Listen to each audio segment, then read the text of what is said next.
News at 5:30 starts right now. A man was shot and killed by San Antonio police after they say he threatened them with a cutting instrument. What exactly that was is not clear. This happened just before midnight last night at a hotel on East Houston Street. Police Chief William McManus says they responded to a 911 call by another person who stated that a man was cutting himself. McManus adds 3 officers were trying to talk with a man holding the sharp object when he threatened them and then rushed towards them. That's when he explained all 3 officers fired and killed that individual. No other injuries were reported. All 3 officers are on administrative duty as per protocol. And 2 men were found dead in a southeast side driveway earlier this morning, and SAPD is still trying to figure out what exactly happened. Police tell us that a shooting occurred just before 8:30 this morning on Dewitt Avenue near Whitney Avenue. They had a caller found the 2, a father in his 60s and a son in his 30s, dead from gunshot wounds. Police on scene said it appears one man shot the other and then turned the gun on himself. However, it's unclear which of the 2 was the initial shooter. As we learn more, we'll get that to you. And the work continues for SAPD as they're also investigating a case where a woman trying to stop a fight was the one who ended up getting shot. Police tell us this happened just after 4 this morning along East Commerce and East Houston Street. They explain a group of people got into a fight, and at some point, a woman stepped in to stop it when someone pulled a gun and shot her multiple times. That woman was taken to the hospital. No word on her condition at this time. Police are now looking for that shooter. However, SAPD has been able to put a stop to one man who they say is known for stealing women's privacy and peace of mind. San Antonio police arrested this man after years of reports of him being a peeping Tom. This is 34-year-old Ricardo McCleary. He was arrested yesterday. SAPD tell us that he would attach his phone to a selfie stick and use it to film women inside their apartments. They had McCleary may have been doing this since at least 2023. McCleary has been charged with stalking. Local businesses in San Antonio are feeling the impacts of global tariffs, those happening right now and those yet to go into effect. Our Devin Karp stopped by a local market to see how they're doing and to get their advice for other businesses.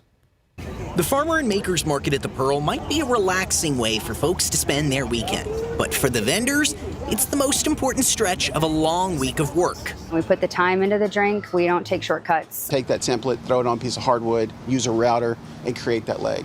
So it's pretty much all of your everyday home essentials that I do non-toxic swaps for. So business has been good in San Antonio, they say. The summer season treated them well, bringing in lots of customers, but behind the scenes, some things have gotten a lot more expensive. We source our matcha from Kyushu, Japan, so the southern region of Japan.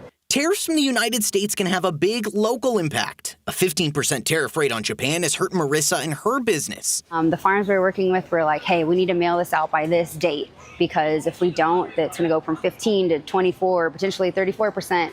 And it was really scary. So a new executive order from President Trump will end the de minimis rule this Friday.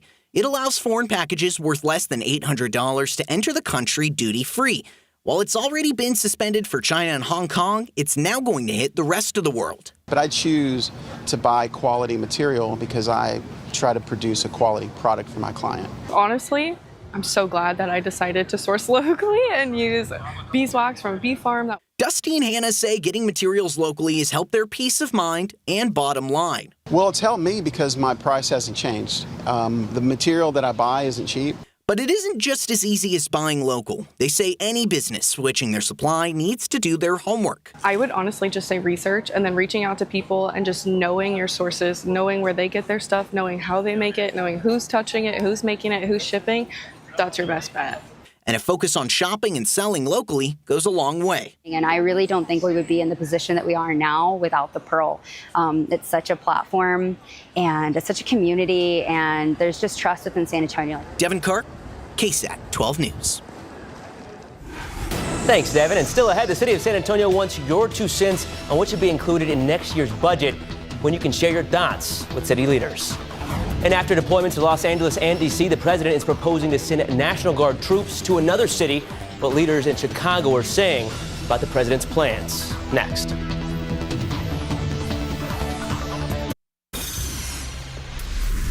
Welcome back. The list is growing. First California, then D.C., now Chicago and Baltimore. President Donald Trump offering to send the National Guard to more American cities. This as tensions grow with some of those governors. NBC's Jay O'Brien reports from the White House. Tonight, President Trump threatening to expand his National Guard surge in Washington, D.C. to include other Democratic-run cities like Baltimore. In a post on social media, Trump, writing Maryland Governor Wes Moore, asked that I walk the streets of Maryland with him. If Wes Moore needs help, I will send the troops, which is being done in nearby D.C., and quickly clean up the crime. Governor Moore previously hailing Baltimore's recent decline in violent crime and telling Trump to keep the city's name, quote, out of your mouth, and responding to the president on CBS's Face the Nation. The reason that I've asked the president to come and join us is because he seems to enjoy living in this blissful ignorance, these tropes and these 1980 scare tactics. Days before, touting his surge of federal law enforcement and mobilization of nearly 2,000 National Guard troops to Washington, D.C., Trump promising Chicago would be next. Chicago's a mess. You have an incompetent mayor, grossly incompetent. And we'll straighten that one out probably next. That'll be our next one after this. And it won't even be tough. But Chicago police data showing violent crime in the Windy City is down compared to this time last year. At a block party Saturday, Mayor Brandon Johnson responding. What's being painted by the federal government is false. We love one another. We support one another. We put our arms around one another. We invest in one another because we know that we are our best keepers of one another. Illinois Governor J.B. Pritzker also pushing back, saying there is no emergency in his state that warrants Trump's federalization of the Illinois National Guard or deployment of active duty troops. Jay O'Brien, ABC News, the White House. And don't forget, from now until Wednesday, August 27th, the city is holding budget town halls where you can learn more about their plan and ask questions regarding a budget gap. The meeting scheduled for next week is on your screen now. The Districts 5 and 6 will hold meetings tomorrow, the 25th. District 4 will have a meeting on Tuesday, the 26th. And District 8 will have a meeting on Wednesday, the 27th. You can find a full list of dates, times, and locations on our website, KSAT.com. The city will vote on that budget on September 18th. And taking a look at live cam, it has been a beautiful Sunday. The heat is still here, but not as bad as it could be, and even a splash, as you mentioned, of rain. Yep, we were just 1 degree away today from adding another day to our temperatures of either at 100 degrees or above, but not even everyone saw the temperatures on the warmer side. Some areas did see some rain today. Take a look at Authority radar. We're seeing some very light isolated showers just to the east of San Antonio, just about to approach areas of San Marcos, just about areas of Gonzales. Now, that is going to continue over the next few hours, still about a 10% chance, but it's still feeling very warm. 99 degrees in San Antonio. And tomorrow is going to be a little bit of a different day. Normally we are seeing a little bit of a chance for an isolated shower in the afternoon. We're not expecting that tomorrow, but we're still expecting the temperatures to be on the warmer side. The rain chances just come later in the week. 30% chance of rain on Tuesday and Wednesday. I'll break down your futurecast and what's causing it coming up after the break. Welcome back. Your time 5:42 on this Sunday. As you mentioned earlier, 99 degrees. We'll take that 1 degree off the 100 and call it a win. But rain chances this week are also hopefully going to help keep that heat away. And the rain chances is normally when we see the temperature dip a few degrees cooler. So there is still some good news. And the reason we're seeing a rain is because of very weak, rare Texas cool front. It's not going to be a big thing, but it is still going to impact our temperatures later on. Right now, we're sitting at about 99 degrees in areas of San Antonio. Still feels very much like our actual air temperature. Bernie and Kerrville are sitting at about 92, 93. Del Rio sitting at about 99. So we're pretty much most of us sitting in those mid to upper 90s. But tomorrow we're waking up at sitting in those mid to upper 70s, still seeing that mostly clear to mostly sunny skies in the morning, unlike where we're normally seeing the partly cloudy skies in the morning. But as we go throughout the rest of the day, another copy-paste day for us here in South Central Texas. You're waking up temperatures near 90 degrees by lunchtime, even feeling near triple digits, even though our air temperature isn't expected to get to triple digits. But like I said, that Texas cool front, it's a rare cool front that is going through most of the country. It's bringing in some of that cool Canadian air, giving portions of the upper portions of the Midwest very fall-like conditions. Now, as that cool front continues to push through, it's going to stall right along the Red River in between Texas and Oklahoma starting tomorrow. But on Tuesday, that's going to then move into areas across Texas, not really having too much of an impact to our actual temperatures, But one thing you do see normally when you see these cold fronts and these cool fronts are a little bit of some showers and thunderstorms on the leading edge of the front.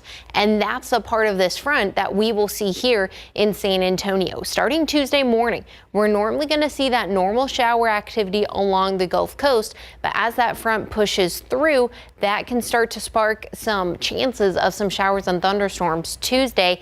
And even as we go into the early hours of Wednesday morning, still having that chance and the potential for some lingering showers in areas across south central Texas. But then on Wednesday and Thursday, we see that normal sea breeze shower and thunderstorm activity after that cold front pushes through. So there is still a normal activity for us to see those showers and thunderstorms as we go into Thursday and even Thursday evening and Friday, still a little bit more normal. But that cool front will continue to bring our temperatures down just a smidge, but with the rain potential. This is over the next 7 days. We're talking about maybe an inch or so for rainfall totals. Most of it's going to be along the coastal plains, but where that front is stalling along areas across the central portion of the country, we're talking Kansas, Oklahoma, even going across Florida. Granted, they're seeing some tropical waves give them some rain chances and some rain moisture. Areas across Oklahoma and Kansas, they have the chance to see rainfall totals up to about 2 inches or more because that front is just going to be sitting at times in some areas. But for us, temperatures aren't really going to change too much. We're talking about maybe sitting in those low 90s, 93 degrees, but where you see the rain chances, that's when we normally feel the temperatures a little on the cooler side. 30% chance of rain as we go throughout the next few days. Temperatures still sitting in those mid, maybe those upper 90s throughout the next day. Not necessarily being in the triple digits, but just sitting right along the edge. That's South Texas cool front. Can I get a burr anywhere? Maybe a light jacket? No, definitely not. But we'll take anything below 100 degrees. Yeah. Thanks for that, Shelby. Shifting gears, someone who is on fire, Tommy Fleetwood. Tommy Fleetwood, we saw him at the Texas Open this past year, and he's always knocking on the door, trying to get that first PGA Championship win. Well, he does it. We're talking Tommy Fleetwood and NFL and college football. A key injury update on Cowboys' Trayvon Diggs. That and much more after the break. Dallas Cowboys cornerback Trayvon Diggs is the closest he's been to returning to the field since undergoing season-ending surgery last December for a knee cartilage injury. Now today, Diggs reportedly passed his physical and was officially moved from the physically unable to perform list to the active roster. However, his availability for Week 1 against the Eagles is still uncertain as he has yet to return to practice. Now, meanwhile, NFL teams must shave down their roster to 53 players by Tuesday at 3 o'clock. Here's former Longhorn running back Jaden Blue on why he should make the cut. Man, it felt good because I always believed that I wouldn't just that speed back. I always thought that I can do plenty of things, whether that's catching the ball in the backfield, running between the tackles, and I know this is the NFL. In order to be that running back that you want to be, you have to be able to do it all inside and off the tackle. So it felt good being able to showcase that. Well, Blue suffered a low ankle sprain in Friday's preseason finale, but the rookie is still hopeful to be ready for Week 1. Now, Texas is favored to win the national championship with Arch Manning leading the Heisman Trophy race. Manning finally starting after 2 seasons behind Quinn Ewers has generated significant hype, and Texas is the consensus favorite with odds at plus 450, followed by Ohio State at plus 525. Manning is also the Heisman favorite at 6-1 odds. Ohio State receiver Jeremiah Smith is a contender at 10-1 odds. Anybody that's a Texas high school coach, I'm going to be a big supporter for them getting to the college world. Well, the Texas High School Coaches Association is just so important, and you got to have inroads there. There are guys that have been successful without it, but it sure helps to have it. UTSA head football coach Jeff Traylor and UT Rio Grande Valley coach Travis Bush have 2 things in common. They're both former high school head coaches turned college coaches. Bush was at New Braunfels Canyon before this, and they're also good friends. Coaching's coaching. That piece isn't any different. In fact, we're running the program the same way and really focusing on building that culture and the foundation and building man. Coach Traylor's done a phenomenal job, even with us on the schedule, of being an open book and allowing me to come up there and spend time with their program, whether it's practice, whether it's structure, whether it's meetings, and really just getting some organizational stuff. But anything I need, he's never, he's always responded. He's always helped me out, making that jump, from head coach from high school to college and what that entails. So they've been phenomenal to help me, as other guys and several mentors, in time in this business. You don't just, you don't lean on yourself. You got a lot of guys that have helped you and will continue to help. UTRGV will host its first ever football game next Saturday in Edinburgh against Nichols. UTSA opens its season that same day, also on the road at number 19 Texas A&M for a 6 o'clock kickoff. And speaking of that, for the first time since 2019, the UIW football team has established itself as one of the highest octane offenses in the FCS, was just held to 6 points against unranked Nichols State in their Week 0 FCS opener yesterday. It's been a long time since they've been held to that low of points. UIW came in ranked 4th nationally. Southside High School alum Richard Torres was under a lot of pressure, completing 23 of 35 passes for 175 yards along with 3 picks, and he was sacked on 3 different occasions. The Cardinals' 204 total yards of offense were also the fewest for the program since the 2017 season. Under the 6%, I think the point is good. It's positive for us. That's not the result that we came here. We were looking forward to not here, but playing at the end with a man down, playing with guys who we didn't use the last 2 matches, playing with the 2 academy players, I think the fight was there.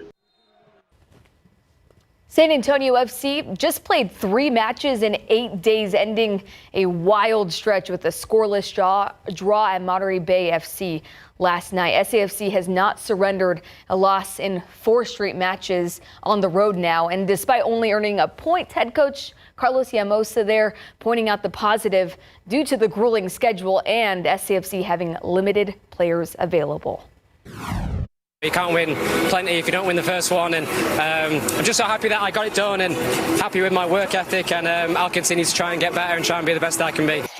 Tommy Fleetwood finally did it after 164 starts, 44 top 10 finishes, and 6 runner-up finishes. The Englishman finally breaks through and wins the 2025 Tour Championship for his first ever PGA Tour victory, and he claimed the season-long FedEx Cup crown along the way. That's good for a massive $10 million payout. Everyone's rooting for Fleetwood, and he finally gets it done.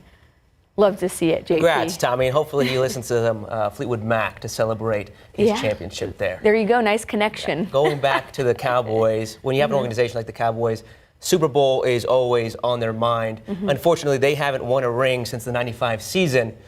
You, on the other hand, you just got a new ring, didn't you?